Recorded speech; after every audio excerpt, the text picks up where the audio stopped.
Students, मैं Mahendra Parmar wings coaching class के इस ऑनलाइन प्लेटफॉर्म पर आप सभी का फिर से स्वागत करता हूं। तो आइए आज हम बात करने वाले हैं जिसके ऊपर what rules are applicable in the absence of partnership deed. तो सबसे पहले मैं आपको रिव्यू कराना चाहूंगा पार्टनरशिप डीड के बारे में। लास्ट वीडियो हमने देखा था partnership deed is a written agreement. Partnership deed क्या है? एक रिटर्न एग्रीमेंट है। रिटर्न एग्रीमेंट है, रिटर्न एग्रीमेंट हुआ तो पार्टनरशिप डीड है, अदरवाइज नहीं है। तो अब जो है हमने पार्टनरशिप डीड नहीं बनाई। क्या नहीं बनाई बच्चों लोगों? पार्टनरशिप डीड नहीं बनाई तो फिर किसके रूल्स एंड रेगुलेशन लगेंगे? क्योंकि पार्टनरशिप डीड में हमने पढ़ा था कि भैया बिजनेस को चलाने के रूल्स एंड रेगुलेशन लगते हैं। जब पार्टनरशिप डीड बनाई नहीं तो रूल्स एंड रेगुलेशन है क्या? बिल्कुल नहीं। तो फिर किसके रूल्स एंड रेगुलेशन से चलेगा बिजनेस? तो फिर एप्लीकेबल होने वाले हैं rules and regulation Indian partnership act 1932 के सेक्शन 9 से लेकर 17 तक जितने रूल्स एंड रेगुलेशन दिए उन्हीं को फॉलो हमें अब करना पड़ेगा। तो क्या रूल्स एंड रेगुलेशन है? तो there are 2 types of rules. कौन कौन से? पहला है जनरल रूल और सेकंड है अकाउंटिंग रूल। ये क्वेश्चंस करने में है बहुत मोस्ट इंपोर्टेंट चीज है। तो फर्स्ट हम बात करते हैं जनरल रूल की। सर जनरल रूल में पहला क्या है? Business operation. बिजनेस ऑपरेशन मतलब बिजनेस को चलाने के लिए। तो अब rules and regulation Indian partnership act के बोलते हैं कि भैया बिजनेस को चलाना है तो आप सभी को इक्वली पार्टिसिपेट करना पड़ेगा। कैसे पार्टिसिपेट करना पड़ेगा? इक्वली, मतलब सभी को बराबर वर्क करना पड़ेगा। फिर बात करें यूज ऑफ फर्म असेट्स। तो बिजनेस की जो असेट्स है उसका यूज कोई भी पार्टनर अपने काम के लिए बिल्कुल भी नहीं कर सकता। उस असेट का यूज सिर्फ और सिर्फ फर्म के लिए करना है। साथ साथ बात करें अकाउंटिंग ऑफ प्राइवेट प्रॉफिट। कभी ऐसी कंडीशन बनती है कि फर्म की असेट से आपने पर्सनल प्रॉफिट कमा लिया तो फिर वो प्रॉफिट आपका नहीं है, वो प्रॉफिट आपको देना पड़ेगा बिजनेस में। बिजनेस में डिस्क्लोज करना पड़ेगा, बिजनेस में देना पड़ेगा। अगला एडमिशन ऑफ पार्टनर। भैया पार्टनरशिप डीड नहीं बनाई है तो फिर एडमिशन कैसे दें?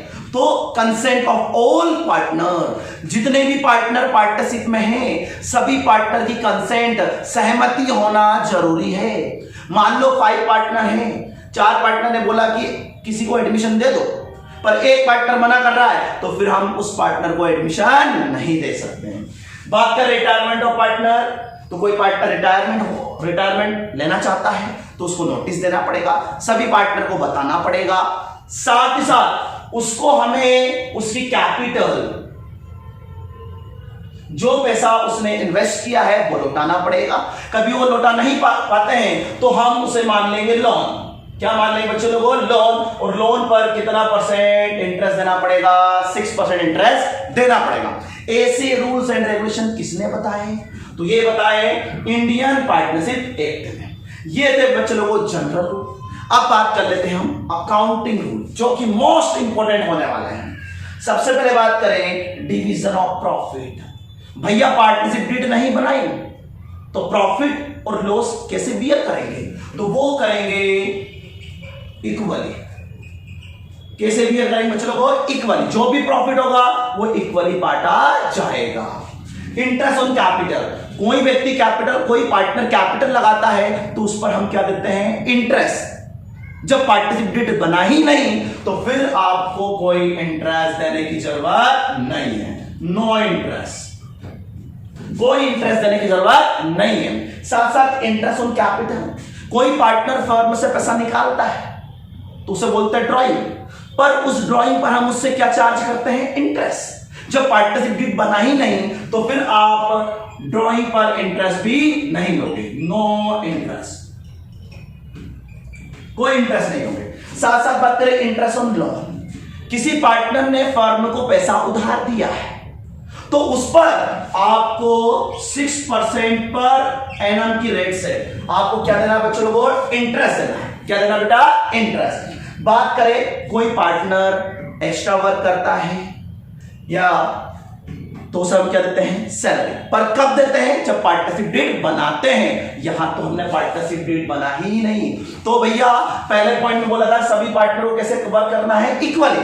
अब यहां पर कोई पार्टनर एक्स्ट्रा वर्क करता है तो उसकी गलती है, क्योंकि पार्टनरशिप एक्ट बोल रहा है कि भैया ना ही सैलरी देंगे, ना ही कमीशन, ना ही अदर रेम्यूनरेशन, कोई एक्स्ट्रा चीज हम किसी को नहीं देंगे, भले एक्स्ट्रा वर्क करो या ना करो। तो आज के हिसाब से, मेरे हिसाब से आप सभी को ये टॉपिक फुली समझ में आया होगा, अच्छे समझ में आया होगा। तो आज के लिए सफिशिएंट। अगले वीडियो के साथ मिलते हैं। साथ साथ चैनल को सब्सक्राइब करें, प्लीज वीडियो को लाइक करें और शेयर करें ताकि उनके पास पहुंच सके जिनको इस वीडियो की बहुत ज्यादा जरूरत है। साथ साथ लिंक से जुड़े रहें और इंटरेस्टेड वीडियो के आने वाले हैं तो जुड़े रहें। जब तक के लिए धन्यवाद, thank you, have a nice day.